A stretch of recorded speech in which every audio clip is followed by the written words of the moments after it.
الله تبارك وتعالى في القرآن المجيد كما ورد في سورة بقرة يسألونك عن الشهر الحرام قتال فيه قل قتال فيه كبير وصد عن سبيل الله وكفر به والمسجد الحرام۔ یہ آیت مبارکہ 217 نمبر آیت مبارکہ ہے اور ہمارا 27واں رکوع جو ہے وہ شروع ہو رہا ہے سورہ بقرہ کا۔ یہ جو آیت مبارکہ ہے ایک جنگی اصول کے اوپر ہے، ایک جنگی قانون کے اوپر ہے۔ وہ یہ ہے کہ اللہ رب العالمین نے جب سے اس کائنات کو بنایا ہے، جب سے یوم خلق السماوات والارض، زمین و آسمان کو جب تخلیق کیا تھا، تو اللہ نے اس کے SOPs میں ایک بات لکھی تھی کہ 4 مہینے حرمت والے ہوں گے۔ ٹوٹل زمین پر 12 مہینے ہوں گے، جن میں سے 4 حرمت والے ہوں گے، ذوالقعدہ، ذی الحج اور محرم، 3 پیدر پہ آتے ہیں اور 1 رجب جو درمیان کے اندر آتا ہے۔ یہ حرمت والے مہینے، ان حرمت والے مہینوں میں آپسی جنگیں حرام تھیں، کوئی جنگ نہیں کر سکتا، قتال نہیں کر سکتا، قافلوں کو کوئی لوٹا نہیں جا سکتا، یہ ساری چیزیں تھیں۔ معاملہ یہ ہوا کہ عبداللہ بن جہش ایک صحابی تھے، نبی اکرم صلی اللہ علیہ وسلم نے ان کو ایک قافلے کے ساتھ سپہ سالار بنا کر روانہ کیا، تو وہاں پر کفار کے ساتھ مٹبھیڑ ہوئی، جنگ شروع ہو گئی۔ اب ادھر سے ذی الحج کا چاند ختم ہوا اور محرم کا چاند شروع ہو گیا، اور محرم حرمت والا مہینہ ہے، نیا سال کا آغاز ہو گیا۔ اب جنگ کے دوران ان کو نہیں اندازہ ہوا کہ محرم شروع ہو گیا، محرم چڑھ گیا ہے اور جنگ بندی کر دی جائے۔ جنگ ہو رہی تھی اور جنگ 2 دن پہلے سے جاری تھی۔ اب 2 محرم تک جنگ رہی، اس کے بعد جنگ بندی ہوئی، مسلمان غالب آ گئے۔ عبداللہ بن جہش کا جو قافلہ تھا اور وہ لشکر تھا وہ غالب آ گیا۔ انہوں نے اللہ کے رسول کے پاس آ کر یہ شکایت کی کہ آپ تو آ کر لوگوں کو یہ بتاتے پھرتے ہیں کہ 4 مہینے اللہ نے حرمت والے رکھے ہیں اور آپ کے بندے نے محرم حرمت والے مہینے میں جنگ کی ہے۔ اب نبی اکرم صلی اللہ علیہ وسلم کو بھی اس بات کا اندازہ ہو گیا کہ یہ تو کام غلط ہو گیا، وہ جب کہ جنگ بندی ہو جانی چاہیے تھی۔ اچھا، اس اعتراض کے بعد ایک تو اس میں یہ بات آئی کہ نبی اکرم صلی اللہ علیہ وسلم نے فرمایا کہ جب جنگ شروع ہو چکی ہے پھر جنگ اپنے اختتام تک پہنچے گی، چاہے محرم میں آ جائے، احترام والے مہینے میں آ جائے۔ جنگ شروع پہلے ہوئی ہے، اب اینڈ اس کا کب ہوگا اس میں پھر یہ نہیں گنا جائے گا کہ حرمت والے مہینے میں جنگ کر لی جائے تو بہتر ہے، نہ کر لی جائے تو دوسری بات ان کو معلوم ہی نہیں پڑا۔ لیکن اللہ رب العالمین نے اس کا جواب اس آیت مبارکہ کے اندر دیا۔ اب کفار کو ایک بات مسلمانوں کی مل گئی، انہوں نے اس کو پورے عرب کے اندر پھیلایا، یہ انہوں نے حرمت والے مہینے دے وچ جنگ کی ہے، اور حرمت والے مہینے میں جنگ کا بدلہ بہت برا ہوتا تھا پورے عرب کے خطے کے اندر۔ بڑا جتنے بندے ان کے قتل ہوئے ہیں اس کے عوض اتنے اونٹ دینے پڑتے، ایک بندہ کا 100 اونٹ ہے تو اگر 10 قتل ہوئے تو 1000 اونٹ دینے پڑنے تھے، کیونکہ حرمت والے مہینے میں قتل جائز بھی، اگر کسی نے قتل کیا تو اسے بھی بدلہ دینا پڑے گا۔ عرب کے اندر یہ معاملہ ہوتا تھا، وہ مانا نہیں جاتا تھا۔ اب اللہ نے یہ کہا یسألونک عن الشہر الحرام قتال فیہ، یہ حرمت والے مہینوں کے متعلق آپ سے آ کر سوال پوچھتے ہیں کہ یہ جنگ کرنا کیسا ہے، تو اللہ نے فرمایا کہ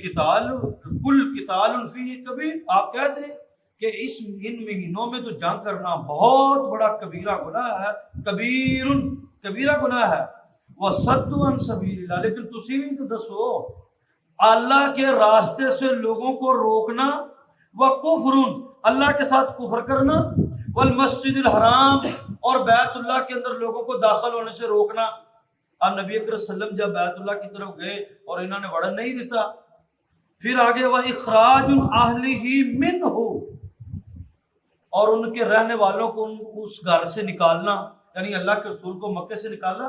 مسلمانوں کو ہجرت کرنا پڑی۔ رحیق المختوم میں بھی ہم آج کل پڑھ رہے ہیں کہ انہوں نے پہلی ہجرت حبشہ کی طرف کی، تو اللہ نے فرمایا ٹھیک ہے قتال کرنا تے تسی شور مچاتا، بڑا بڑا ظلم ہے، اللہ نال کفر کرنا، لوگوں کو اللہ دے راستے تو روکنا، مسجد حرام میں داخل ہونے سے لوگوں کو روکنا، بیت اللہ کے اندر، اور لوگوں کو مکہ چھوڑنے پر مجبور کر دینا، ایک اتنی نیکی ہے۔ اصل میں معاملہ یہ ہوا کہ وہ کہتے ہیں نا کہ اپنے تے مگرمچھ بیٹھا بھی نظر نہیں ہوتا، اگلے کی تے مکھی بھی نظر ہوتی، دوسرے کی پلیٹ سے لڈو ویسے ہی بڑا لگتا ہے۔ دوسرے کی غلطی تو اس نے پکڑ لی، اپنا پتا تھے کہ اتنے بڑے ظلم جو انہوں نے کیے، جو زیادتیاں انہوں نے کی ہیں، اللہ نے ان کی زیادتیاں گنوا دی۔ آگے اللہ نے کہا والفتنۃ اکبر من القتل، اور جو تم لوگوں نے اسلام کے خلاف فتنہ لوگوں کے دماغوں کے اندر داخل کیا اور لوگوں کو اندر نبی اکرم صلی اللہ علیہ وسلم کے بارے کے اندر بدگمانیاں داخل کی، یعنی رسول اللہ صلی اللہ علیہ وسلم کے متعلق باہر سے جتنے بھی قبائل آتے تھے، قبیلے والے لوگ آتے تھے، ان کو کانوں کے اندر یہ رس بھولتے تھے، یہ باتیں کرتے تھے کہ جناب یہ محمد جادوگر ہے، نعوذ باللہ، پھر وہ ایسا جادو ہے کہ جڑا ایک دفعہ وہ کلام سن نہیں جاتے وہ پھر وہ ہی ہو جاتا ہے۔ اور وہ بھی واقعہ آتا ہے عبد الرحمن دوسی کا، دوس قبیلے کے جو سردار تھے، ان کا بھی یہی معاملہ تھا، انہوں نے بہکایا ورگلایا، وہ کان میں روئی لے کر گھومتے رہے، روئی لے کر۔ تو ایک دفعہ اچانک ان کی روئی گر گئی کہیں، اور اللہ کے رسول قرآن مجید کی تلاوت کر رہے تھے، انہوں نے کان سے آواز پائی، اور اس کے دل کی بھی ضمیر تھی، ضمیر کی آواز تھی کہ چنگا تو سردار ہے، تینوں ایک بندے کو ڈرایا تو ڈاری گیا، وہ سنتے لا، وہ کی کہندا ہے پوچھتے لا، شاید وہ صحیح نہ ہوئے، اور واقعی انہیں جامع روح کٹ کے رسول اللہ صلی اللہ علیہ وسلم کی بات سنی، ایمان لے آیا۔ تو گویا کہ اللہ نے کہا والفتنۃ اکبر من القتل، جو تم اسلام کے متعلقہ دنیا میں، زمین میں مسلمانوں کے متعلقہ، اہل اسلام کے متعلقہ فتنے ڈالتے رہے ہو، وہ فتنہ قتل تو زیادہ برا ہے۔ الفتنہ تو اشد من القتل، قتل تے بندہ مر گیا، خون نکلیا، جان چھوٹ گئی۔ جو فتنہ آئیڈیالوجی کا، نظریات کا فتنہ ہوتا ہے، یہ بندے کو زندہ رکھتا ہے لیکن اس کے پلے ککھ نہیں چھوڑتا۔ یہ اس وقت لبرلزم، سیکولرزم، یہ الہاد، یہ ہیومنزم، یہ جو بھی فتنے اٹھے ہوئے ہیں یہ اسلام کے اگینسٹ، یہ ایسے دماغوں کے فتنے ہیں کہ چلتا پھرتا مسلمان ہے، حقیقت کے اندر وہ مسلمان ہے ہی نہیں، اس کا طور طریقہ مسلمانوں والا ہے ہی نہیں، وہ فتنے کے اندر پڑا ہوا ہے، وہ فتنوں کے اندر ملوث ہے، وہ اصل اسلام کے اوپر تو ہے ہی نہیں۔ تو یہ تو بندہ زندہ مر گیا، زندہ کسی کام کا نہیں، بلکہ اللہ نے فرمایا کہ الذین یذکرون والذین لا یذکرون مثل الحی والمیت، اللہ کی ماننے والے اور اللہ کو بھول جانے والے برابر ہو سکتے ہیں؟ وہ تو زندہ اور مردہ کی طرح ہے۔ جنہوں نے اللہ کو زندگی چ بھلا دیتا وہ تو مردے نے، چاہے چیز ہے کہ وہ زندہ نے۔ تو یہ جو فتنہ ہے یہ تو قتل سے زیادہ برا ہے جو تم لوگوں نے ڈالا۔ اور اس وقت پوری دنیا کے اندر اکثر یہ معاملہ ہوتا رہتا ہے، کبھی قرآن جلایا جاتا ہے نعوذ باللہ، کبھی رسول صلی اللہ علیہ وسلم کی گستاخی کی جاتی ہے۔ آپ بتائیں نعوذ باللہ، ہم تو اس کے حق نہیں ہے، ایک دفعہ بھی تورات کی گستاخی ہو جائے، اللہ کے تورات بھی ہماری کتاب ہے اور تورات پر ایمان لانا ہمارے ایمانیات میں سے ہے، لیکن اگر ایک دفعہ بھی کوئی مسلمان کر لے دنیا کے اندر، یہ کیا ادھم مچائے۔ تو اللہ نے کہا کہ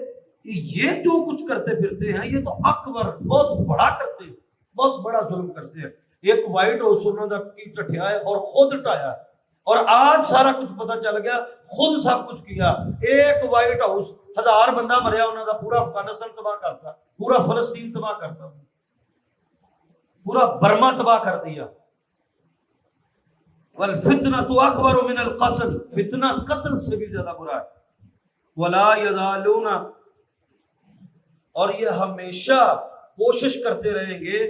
یقاتلونکم، کہ تمہیں قتل کرتے رہیں، کہ تہاڈے خلاف جنگ دے وچ رہن۔ اوپر سے یہ صلح نامے، معاہدے عالمی لیول پر، نیشنل لیول پر، انٹرنیشنل لیول کے اوپر امن معاہدے کرتے رہیں گے، لیکن اندر سے یہ خوش اسی میں ہوگا کہ کسی نہ کسی طریقے انہوں کو قتل کیا جائے،